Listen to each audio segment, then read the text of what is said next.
बिस्मिल्लाहिर्रहमानिर्रहीम। अस्सलामुअलैकुम my dear students. आज की इस वीडियो में हम क्लास 10th बायोलॉजी बाब नंबर हमारे पास है बेटा 16, जिसका नाम है जी इंसान और इसका माहौल।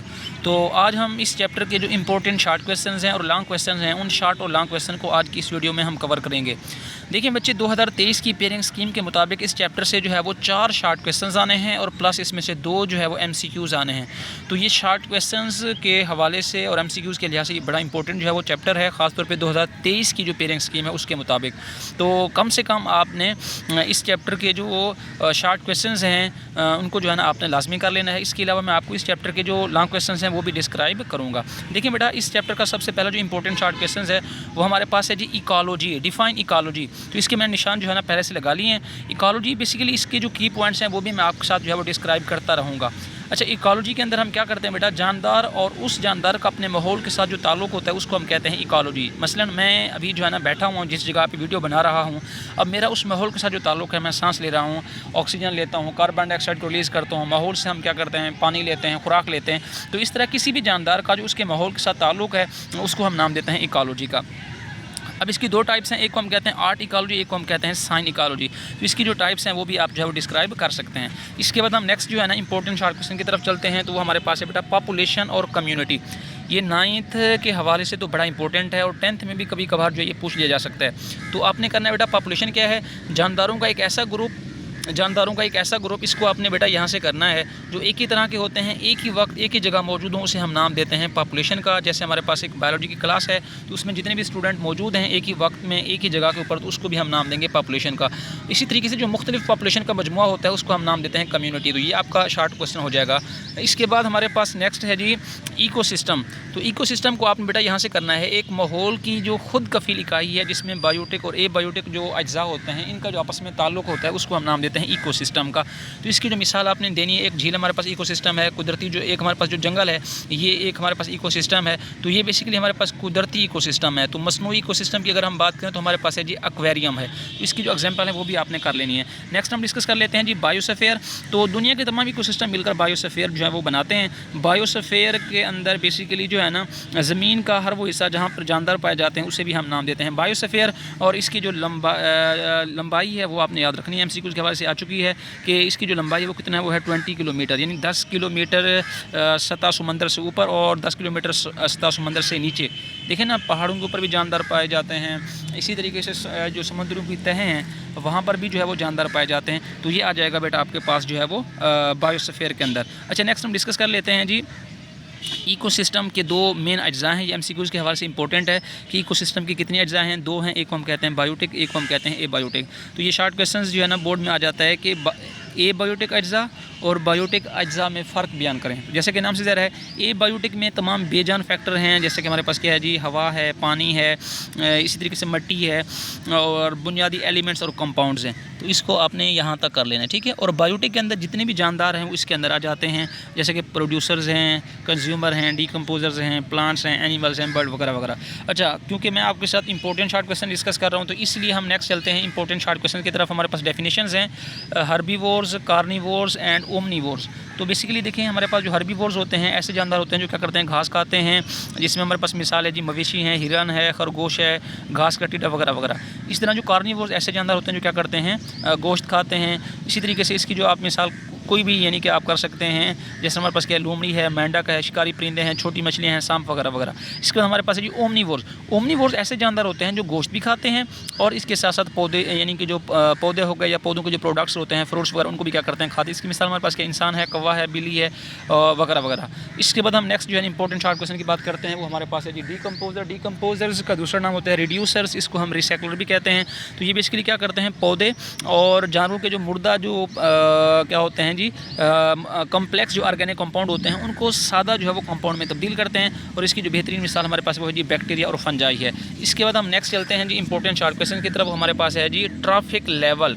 ट्रैफिक लेवल से मुराद फूड चेन में वो दर्जा है जिसमें एक जानदार क्या करता है, खुराक खाता है, फिर उससे पहले जानदार को खाया जाता है। तो इसमें अगर हम देखें तो ये हमारे पास बेसिकली क्या है, एक जो है ना फूड चेन है, ग्रास है, इसी तरीके से हमारे पास जो है वो रैबिट है, तो ये इसको खाएगा, ये इसको खाएगा, तो ये हमारे पास क्या है बेसिकली एक जो है ना वो फूड चेन है। अच्छा, इसके बाद इस चैप्टर का अगर हम लॉन्ग क्वेश्चन की बात करें तो सबसे पहला जो हमारे पास लॉन्ग क्वेश्चन है बेटा वो है जी एनर्जी के बहाव के ऊपर जो है वो नोट लिखें। तो इसको आपने यहाँ से स्टार्ट करना है और इसको आपने एंड करना है बेटा यहाँ तक। अच्छा, इसके बाद हमारे पास जो सेकंड इस चैप्टर का लॉन्ग क्वेश्चन है वो है जी मटेरियल्स का बहाव। तो इसको आपने यहाँ से स्टार्ट करना है और नेक्स्ट पेज पे जो है ना आपने इसको क्या करना है बेटा, एंड करना है यहाँ तक, ठीक है। इसकी आपने डायग्राम भी बनानी है। तो हम सबसे पहले शॉर्ट क्वेश्चन डिस्कस कर रहे थे। तो फूड चेन और फूड वेब इस चैप्टर की सबसे इंपॉर्टेंट जो शॉर्ट क्वेश्चन है ना, फूड चेन और फूड वेब, ये इंतहाई इंपॉर्टेंट है, ये हर बच्चा इसको लाजमी करेगा। तो फूड चेन बेसिकली जो है ना हमारे पास क्या है जी, फूड चेन से मुराद इकोसिस्टम के अंदर जानदारों का एक ऐसा सिलसिला है जिसमें हर जानदार अपने से पहले मौजूद जानदार को खाता है और अपने से बाद वाले से खाया जाता है। मसलन ये घास इसको खाता है जी, घास का टीडा, घास का टीडा खाता है चिड़िया, इसको खाता है हॉक। तो इसको हम नाम देते हैं फूड चेन का। तो इसकी जो मिसाल है ये भी आपने देनी है। नेक्स्ट हमारे पास है जी फूड वेब।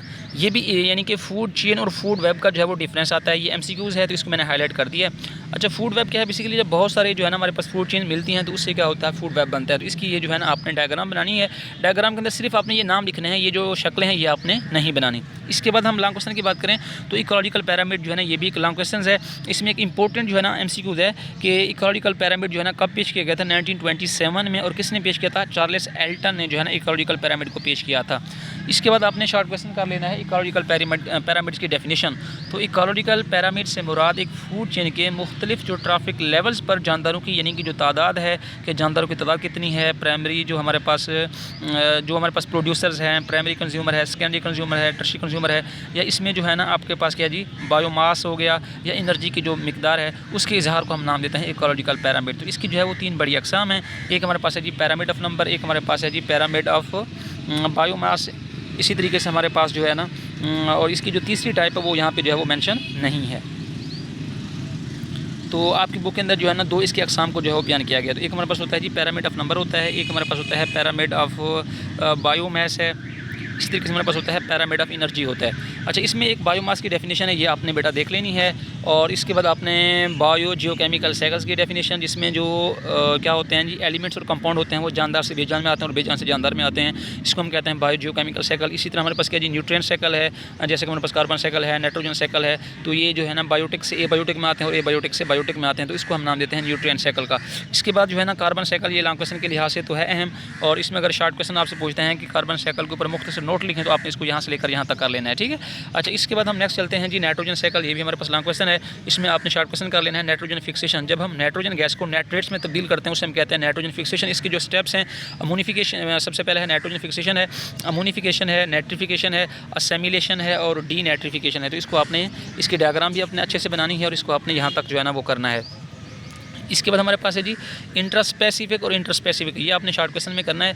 अगर एक ही स्पीशीज़ के जानदारों के दरमियान जो ताल्लुक होता है उसको हम कहते हैं बेटा इंट्रास्पेसिफिक, और मुख्तलिफ स्पीशीज़ के जानदारों के दरमियान जो ताल्लुक होता है उसको हम कहते हैं इंटरस्पेसिफिक इंटरेक्शन का नाम देते हैं। इसके बाद आपने बेटा प्रीडेशन की डेफिनेशन करनी है। प्रीडेशन में एक जानदार जो होता है वो शिकार करने वाला होता है और दूसरा जो होता है ना जिसका शिकार किया जाता है। तो इस तमाम प्रोसेस को हम नाम देते हैं प्रीडेशन का। तो प्रीडेशन में एक जानदार जो होता है जो शिकार करता है उसको हम प्रीडेटर का नाम देते हैं, और जिसका शिकार किया जाता है उसको हम प्रे का नाम देते हैं। तो उसके ऊपर ये प्रीडेटर हमला करता है, उसे मारता है और फिर उसको खाता है। तो इसकी जो मिसाल हैं वो आपने बेटा यहाँ से करनी है कि सांप जो है वो मेंढक शिकार करता है, और इस तरीके से जो मेंढक है ये हशरात का शिकार करता है, शेर जो है वो ज़ेबरा का शिकार करता है, और लोमड़ जो है ये खरगोश का शिकार करता है। तो ये आपने एग्जाम्पल में कर लेना है। इसके बाद जो है ना हम नेक्स्ट चलते हैं इंपॉर्टेंट जो है ना बेटा शॉर्ट क्वेश्चन की तरफ। तो हमारे पास है सिम्बायोसिस। तो ये मुख्तलिफ स्पीशीज़ के जो अरकान होते हैं उनके दरमियान में एक रिश्ता होता है जिसमें ये रिश्ता जो है ये कम अरसे के लिए भी हो सकता है और लंबे अरसे के लिए भी हो सकता है। इस तरह हमारे पास क्या है जी आर्जी पैरासिटिज्म है, इसको अपने यहाँ से लेकर यहाँ तक करना है। मुस्तकिल पैरासिटिज्म को यहाँ से लेकर यहाँ तक करना है। तो आर्जी पैरासिटिज्म के अंदर जो पैरासाइट्स है वो कुछ वक्त के लिए होस्ट के ऊपर रहता है, और जो मुस्तकिल पैरासिटिज्म है इसमें जो पैरासाइट होता है वो मुस्तकिल तौर पर अपनी लाइफ जो होती है वो होस्ट के ऊपर जो है वो गुजारता है। तो आर्जी पैरासिटिज़म में अगर हम देखें तो हमारे पास जो मच्छर है इसकी आम मिसाल है, और मुस्तकिल पैरासिटिज़म में जो हमारे पास वायरसेस हैं ये मुस्तकिल पैरासिटिज़म में आ जाते हैं। इसी तरह हमारे पास है जी एक्टोपैरासाइट जिस्म के अंदर रहते हैं, एक्टोपैरासाइट जो जिस्म के बाहर रहते हैं। एक्टो का मीन होता है आउटसाइड, जो होस्ट के जिस्म के बाहर जो है ना सतह के ऊपर रहते हैं, ठीक है। जिस तरह हमारे पास जो है ना इसकी एग्जांपल अगर हम देखें तो हमारे पास जो है ना जोंकें हो गई, मच्छर हो गया। इस तरह हमारे पास जो एंडोपैरासाइट्स हैं वो होते हैं जो जिस्म के अंदर रहते हैं, जैसे कि हमारे पास वायरसेस हो गए, बैक्टीरिया वगैरह हो गया। इसके बाद यहाँ पे एक एमसीक्यूज़ है कि पैरासिटिक प्लांट है, कस्क्यूट है, इसको आपने देख लेना है। इसके बाद हमारे पास म्यूचुअलिज्म और commensalism, this is very important short question, इसको आपने लाजमी करना है। म्यूचुअलिज्म में दोनों जानदार जो है वो इकट्ठे मिलकर रहते हैं और दोनों को जो है ना क्या होता है फ़ायदा होता है और किसी को भी नुकसान नहीं होता। इसकी मिसाल हमें दी गई है, एक दीमक है, एक हमारे पास जो है ना प्रोटोजोआ है। इसी तरीके से हमारे पास क्या जी नाइट्रोजन जो हमारे पास फिक्सिंग प्लांट्स होते हैं, इसकी जो है ना आपको सेकंड एग्जांपल दी हुई है। कमेंसलिज्म में एक जानदार को फ़ायदा होता है, दूसरे को ना तो फ़ायदा होता है और ना ही क्या होता है नुकसान होता है। इसकी एग्जांपल आपको एक एपीफाइट्स की दी हुई है, एक हमारे पास क्या है जी सकरफिश और एक हमारे पास जो है ना शार्क है। अच्छा, इसके बाद हम नेक्स्ट देख लेते हैं जी, हमारे पास है ग्लोबल वार्मिंग। ये बड़ा इंपॉर्टेंट शार्ट क्वेश्चन है, इसको आपने लाजमी करना है और इसको जो है ना इसके मैंने निशान लगा दिए हैं और इसके जो असरात हैं ये भी आपने कर लेना है, ठीक है। जो नीचे पैराग्राफ दिया हुआ है ना ये इसके बेसिकली इफेक्ट हैं, तो ये भी आपने जो है ना लाजमी कर लेना है। अच्छा, इसके बाद हम देख लेते हैं जी ग्लोबल वार्मिंग शार्ट क्वेश्चन है, ये बड़ा इंपॉर्टेंट है, इसको आपने लाजमी करना है। और एसिड रेन की डेफिनेशन मैं आपको आगे करवाऊंगा, लेकिन इसके जो इफेक्ट हैं ये आप कर लें। ये केमिस्ट्री और बायो और के लिहाज से जो है इंपॉर्टेंट है। डिफॉरेस्टेशन और एफॉरेस्टेशन यानी जंगलात का कटाव और जंगलात को दोबारा जो है ना लगाना, तो इसको जो है ना आपने करना है यहाँ से लेकर यहाँ तक कर लें। और इसी तरीके से इसके जो असरात हैं ये भी आपने लाजमी करने हैं यहाँ से लेकर यहाँ तक।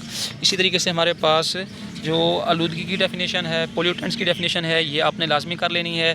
इसी तरह हमारे पास जो हवाई आलूदगी है इसकी तारीफ़ कर लें, शोर की तारीफ़ है, ये आपने लाजमी करनी है। इसके बाद हमारे पास स्मोक का बनना, this is very important short question, ये आपने लाजमी कर लेना है। तेज़ाबी बारिश यानी एसिड रेन की तारीफ़ आपने ये करनी है, ठीक है। तो इसको आपने यहाँ से लेकर यहाँ तक करनी है और इसके जो असरात हैं वो आपने पीछे से कर लेना है, ये आपने एमसीक्यू में देख लेना है।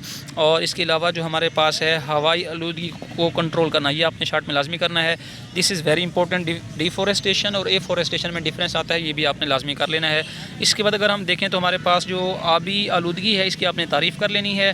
इसके बाद हम नेक्स्ट चलते हैं जी, हमारे पास है यूट्रोफिकेशन, ये शार्ट आपने लाजमी करना है। अलगल ब्लूम, इसको भी आपने देख लेना है। आबी आलूदगी को कंट्रोल करना, इसको भी आपने करना है बेटा। इसके बाद हमारे पास है जी ज़मीनी आलूदगी को कंट्रोल करना, ये आपने लाजमी कर लेना है। 3R साइकिल से क्या मुराद है, यानी हमारे पास रिड्यूस है, रीयूज़ है, रीसाइकिल, इसको आपने देख लेना है। और इसके बाद हमारे पास एक इंतहाई इंपॉर्टेंट शार्ट क्वेश्चन है जो सब बच्चे लाजमी करेंगे, वो हमारे पास है जी डेंगू फीवर। डेंगू फीवर से क्या मुराद है और इसकी अलामत बयान करें, तो ये सब बच्चे लाजमी करेंगे। डेंगू फीवर एक वायरल इन्फेक्शन है, एमसीक्यू भी आ सकता है, जो एक मच्छर है जी एडीज़ एजिप्टिस से फैलता है। ये ट्रॉपिकल जो गर्म और सब ट्रॉपिकल इलाकों में, मसलन इसमें पाकिस्तान भी आता है, इसमें जो है ना ये पाया जाता है। और ये एक सेहत का एक अहम जो है ना मसला बन चुका है। डेंगू वायरस की जो है ना 4 जो है ना हमारे पास बड़ी अक़साम है। फिर आपने इसकी अलामत करनी है बेटा, इसको आपने यहाँ से लेकर यहाँ तक इसकी अलामत जो है ना ये भी आपने कर लेनी है। देखें, डेंगू फीवर वाला शार्ट क्वेश्चन आपने लाजमी करना है, इसकी अलामत ये भी आपने लाजमी करनी है। इसके अलावा फूड चेन और फूड वेब की जो आपके पास डिफरेंस है ये आपने लाजमी करना है। एफॉरेस्टेशन, डिफॉरेस्टेशन, ये आपने लाजमी करना है।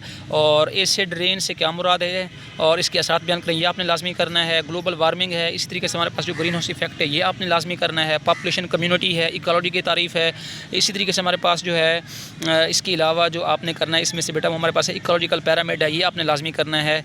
और इसके साथ साथ अगर हम देखें इसमें से तो म्यूचुअलिज्म है, कमेंसलिज्म है, ये भी आपने लाजमी कर लेना है। तो अल्लाह ताला आप सबको और आपके अज़ीज़ व अक़ारिब को आसानियाँ अता फ़रमाएँ और आगे आसानियाँ तकसीम करने का शर्फ़ हासिल करें। Stay blessed, stay connected and thank you very much. Please subscribe our channel.